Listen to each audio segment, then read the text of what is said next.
Welcome to our YouTube channel, Dayton Solution for You. Video today is funded by fansibay.com, and it is about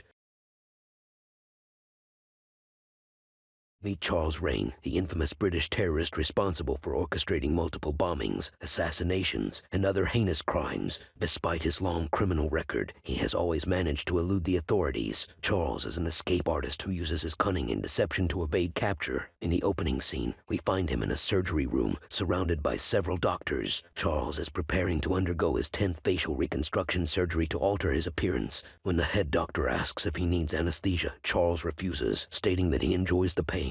He wants to be fully conscious during the procedure. Outside the building, a group of cops has gathered after receiving a tip about Charles' location. They plan to storm the surgery room and finally capture him. The chief cop warns everyone about Charles' abilities as a dangerous assassin capable of taking down several men single-handedly. As the cops make their way to the 13th floor where the surgery is taking place, Charles is well prepared. He swiftly takes out the chief doctor, dodges a hail of bullets, and escapes through the corridor. Charles then jumps through a glass window and free-falls from the 13th floor, landing without any injuries. He runs at full speed, but the cops eventually catch up to him and corner him. And finally, after 15 years of elusiveness, Charles Raine is apprehended. In the next scene, we meet Marta, a beautiful flight attendant, checking on the passengers on an airplane. Suddenly, a man pulls out a gun and takes her hostage. However, Marta kicks him in the leg, giving a nearby passenger the opportunity to disarm him. It's revealed that the whole scenario was a practice session to train flight attendants in self-defense. The shady-looking guy is actually John Cutter, a decorated soldier and retired Secret Service agent known for his tough stance on high-level crimes. Sly Delvecchio, the general manager of Atlantic International Airlines, arrives and takes John away, offering him a job as the head of the counter-terrorism unit. John initially refuses, but when told he only has to work twice a month, he accepts. Meanwhile, Charles is escorted to his cell, where his attorney reveals that he is to be taken to California and executed in the chair unless he pleads insanity. Charles refuses the suggestion and violently bashes his attorney against the table, insisting that he is not insane.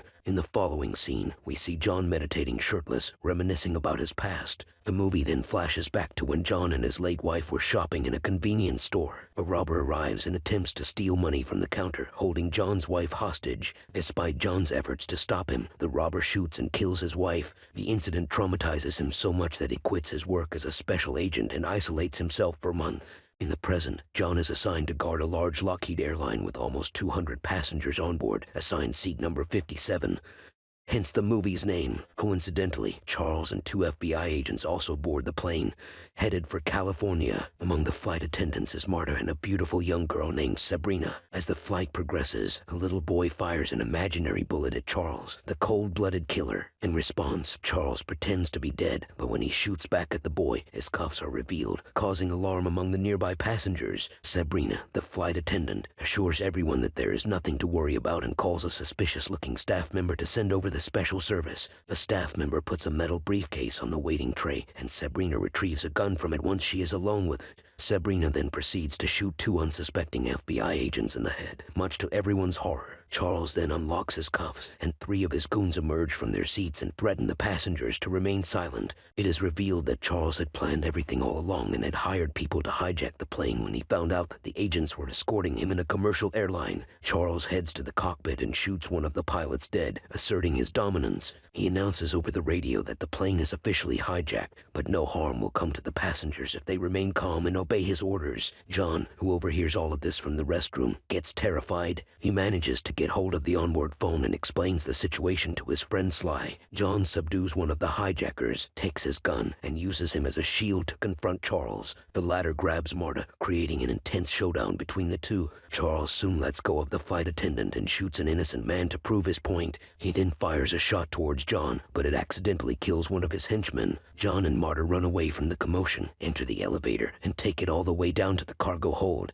There, they come across the suspicious-looking guy from earlier and inquire if he knows anything about the hijackers. The man pretends to be shocked, but at an opportune moment, He whips out a knife and tries to attack John. The two engage in an intense duel, and in the end, John knocks the bad guy out with an impressive kick. After tying him up, Marta and John head to the avionics section of the plane, where John proposes that they dump all the fuel and force an emergency landing. Marta opposes the idea as it could easily result in a crash, but John explains that it is their only way. Once the fuel is almost empty, the two head towards the landing gear, the best place to jump out of the plane without sustaining many injuries. Fortunately, the plan works, and when Charles learns that they are running low on fuel, he requests the pilots to make an emergency landing at the nearest airport. Meanwhile, at the Atlantic International headquarters, Sly and his superiors find out that the hijacked plane is preparing to land at a small airstrip in Lake Lucille, Louisiana. Hence, Sly boards a chopper and heads to the location. Elsewhere, John and Marta wait for the plane to land so that they can jump out of it.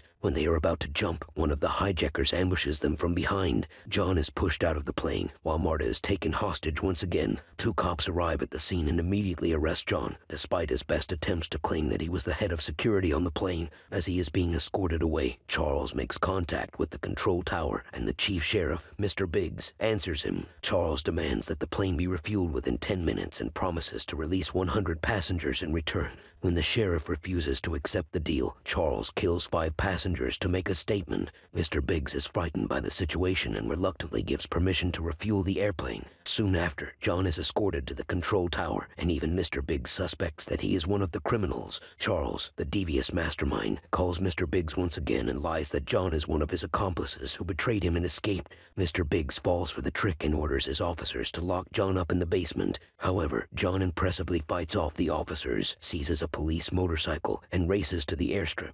Meanwhile, Charles keeps his promise and releases 100 hostages, but he takes advantage of the confusion to escape with a suspicious-looking individual and another man. They head to a nearby fair, while John tails them in secret. At the control tower, the FBI finally arrives and demands a full report on the situation from Mr. Biggs. When the sheriff mentions that they have apprehended John Cutter, the head agent becomes enraged and reveals that John is actually an FBI agent working undercover. Elsewhere, at the carnival fair, John continues to pursue Charles and his cohorts. Unfortunately, his cover is blown, and one of the hijackers tries to shoot him, but misses and hits an innocent bystander instead. This results in chaos and pandemonium. In the meantime, John scales the heights of a Ferris wheel, only to be pursued by one of the hijackers. The two engage in a brief scuffle, which concludes with the attacker being hurled off the wheel, resulting in his immediate demise. John then leaps onto Charles, catching him off guard and eventually overpowering him. As the FBI and local law enforcement apprehend Charles, Sly Delvecchio appears and congratulates his friend for his heroic efforts. However, little do they know that the danger is far from over. Charles threatens the officers, stating that unless he is released, his accomplices on the plane will begin killing the passengers one by one.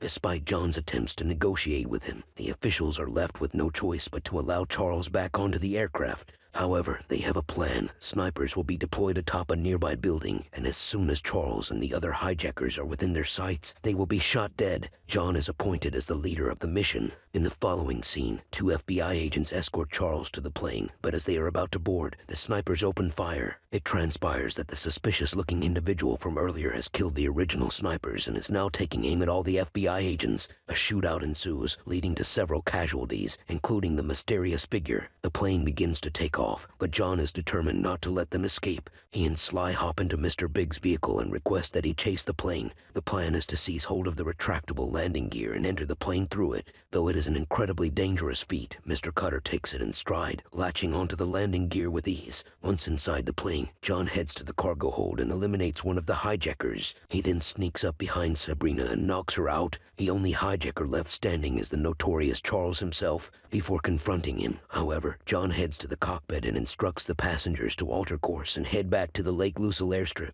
This marks the commencement of the final showdown. Despite John's combat training, Charles proves to be a formidable opponent. During their fight, a stray bullet shatters one of the windows, resulting in a loss of cabin pressure. The main door is also blown open, leaving Marta clinging on for dear life. Acting quickly, John takes Charles near the broken exit, and after a few final blows, he prevails by kicking the terrorist out of the plane, killing him instantly. With the danger finally eradicated, the passengers celebrate and let loose with some cheesy dance moves. John contacts his superiors at the control tower and informs them that Charles has been neutralized, causing them to rejoice. The plane ultimately lands, and all the passengers are escorted to safety. John, fed up with all the chaos, does not bother to address the reporters and instead walks off with his new girlfriend, Marta. The movie concludes with Sly boasting to the press that he was in charge of the entire operation. Thanks for watching. Please subscribe, like, and share. YouTube channel, Taking Solution for You. Website, fansabay.com.